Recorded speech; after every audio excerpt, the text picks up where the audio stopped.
আজ সুকৌশলে বাংলাদেশের গণতান্ত্রিক দলগুলোকে রুদ্ধ করে দেওয়া হলো। জনাব তারেক রহমান এবং সুধী মহাজন জঙ্গি হোতা ডক্টর ইউনূসের মিটিংয়ের পরে একথা খুব স্পষ্ট করেই বলা যায়, ইউনূস অত্যন্ত সুকৌশলে বাংলাদেশের একটি গণতান্ত্রিক দলের সমাপ্তি ঘটালেন। এখন থেকে বিএনপি কোনো দাবি দাওয়া উপস্থাপন করতে পারবে না। কেন পারবে না? পারবে না এই সুধী মহাজন, এই ইউনূস এমনভাবে তারেক জিয়ার সাথে চুক্তিবদ্ধ হয়েছেন যেখানে বিএনপি তার মাথা বিক্রি করেছে। ভাইরা আমার, আপনারা যদি একটু মিটিংটার দিকে তাকান, আপনারা যদি প্রেস ব্রিফিংটা দেখেন, তাহলে খুব স্পষ্টভাবে বুঝতে পারবেন এখন থেকে বিএনপি আর কোনো দাবি দাওয়া এই ইন্টারিম গভর্নমেন্টের কাছে তুলতে পারবে না। যদি তারা কোনো দাবি দাওয়া তুলে, সেক্ষেত্রে চুক্তি অনুযায়ী ফেব্রুয়ারি মাসে নির্বাচন হবে না। কেন? কারণ বলা হয়েছে প্রথমে সংস্কার এবং আওয়ামী লীগের বিচার যদি সঠিক সময়ের মধ্যে শেষ করা যায়, তবেই ফেব্রুয়ারি মাসে নির্বাচন অনুষ্ঠিত হবে।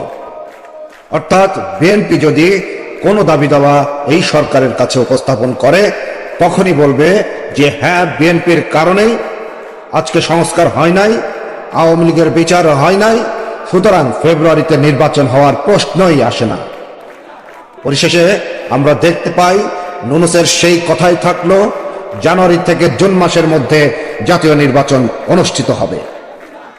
সুতরাং এটি স্পষ্ট ধোঁকাবাজি এবং একটি গণতান্ত্রিক দলকে মাটিতে লুণ্ঠিত করে দিলেন সুকৌশলে এই ইউনূস সরকার। আপনারা যারা ভাবছেন আমরা বিজয়ী হয়েছি, তারেক রহমান প্রধানমন্ত্রী হতে যাচ্ছেন, আপনারা ভুলের সাগরে বসবাস করছেন।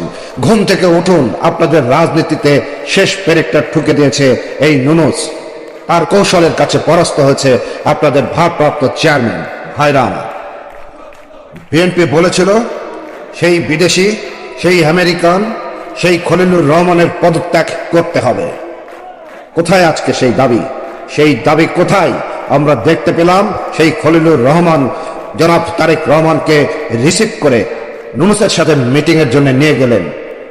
কোথায় আপনাদের সেই বাক্য যেটা প্রেস কনফারেন্স করে রিজভী সাহেব বলেছিলেন?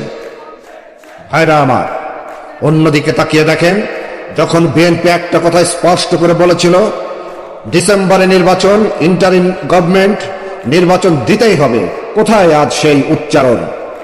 তারা মেনে নিয়েছেন ফেব্রুয়ারিতেই জাতীয় নির্বাচন অনুষ্ঠিত হবে। ইউনূস সরকার সুকৌশলে বিএনপিকে দাবিয়ে দিলেন এখন থেকে এই গণতান্ত্রিক দল কোনোভাবেই কোনো প্রস্তাব বা দাবি এই সরকারের কাছে করতে পারবে না। ভাইরা আমার, আপনারা নিরাশ হবেন না। আপনারা মনে রাখবেন, বাংলাদেশের সর্ববৃহৎ রাজনৈতিক দল আওয়ামী লীগ এখনো জীবিত আছে। মানুষের অধিকার নিয়ে, বাংলাদেশের উন্নয়ন নিয়ে জননেত্রী শেখ হাসিনার নির্দেশে এদেশের সকল আওয়ামী লীগ কর্মী ঐক্যবদ্ধভাবে ইউনূসের ষড়যন্ত্রকে আটকে দিবে ইনশাআল্লাহ। যদি আমার কথা এই মুহূর্তে আপনাদের পছন্দ না হয়, তাহলে নিজেকেই নিজে প্রশ্ন করুন। যেভাবে লন্ডনে বসে তারেক জিয়ার সাথে ডক্টর ইউনূস মিটিং করেছেন, সেই মিটিংয়ের ফলাফল কি? বিএনপি দেখতে পাচ্ছে আগামী রাজনীতিতে প্রধানমন্ত্রী জনাব তারেক রহমান, অথচ তারা দেখতে পাচ্ছে না এদেশের মানুষকে জিম্মি করে ফেলেছে ডক্টর ইউনূস এবং তার অবৈধ জঙ্গি সরকার। কিভাবেই বা দেখবে? এই দল কি কখনো জনগণের কথা চিন্তা করেছে? যেভাবে আগুন দিয়ে আগুন সন্ত্রাসের মাধ্যমে বাংলাদেশের নিরীহ মানুষকে কাবাব বানিয়েছিল, যেভাবে লক্ষ কোটি টাকা বিদেশে পাচার করেছিল, যেভাবে মুসলেকা দিয়ে রাজনীতি থেকে সরে যাওয়ার সংকল্প করেছিল, সেই তারা কিভাবে বর্তমান বাংলাদেশের সাধারণ জনগণের কথা চিন্তা করবে?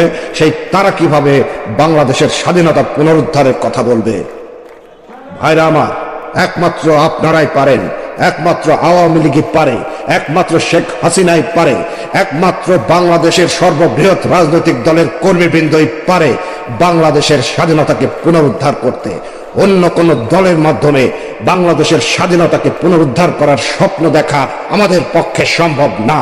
তাই আসুন জাতির এই ক্রান্তিকালে দেশের এই অবস্থায় গণতান্ত্রিক দলগুলোকে যখন ভুলণ্ঠিত করা হচ্ছে, যখন ষড়যন্ত্রের মাধ্যমে গণতান্ত্রিক দলগুলোকে পিষ্ট করা হচ্ছে, যখন ষড়যন্ত্রের মাধ্যমে বাংলাদেশের প্রত্যেকটি বাহিনীকে দমন করা হচ্ছে, সেই মুহূর্তে আওয়ামী লীগের প্রতিটা কর্মী ঐক্যবদ্ধভাবে সামনের দিকে এগিয়ে আসুন এবং দেশকে রক্ষা করুন, জনগণকে রক্ষা করুন, জনগণের আকাঙ্ক্ষাকে প্রাধান্য দিন, জনগণের ন্যায্য দাবিকে আদায় করতে রাজপথে জয় বাংলা স্লোগান দিয়ে মুখরিত করুন।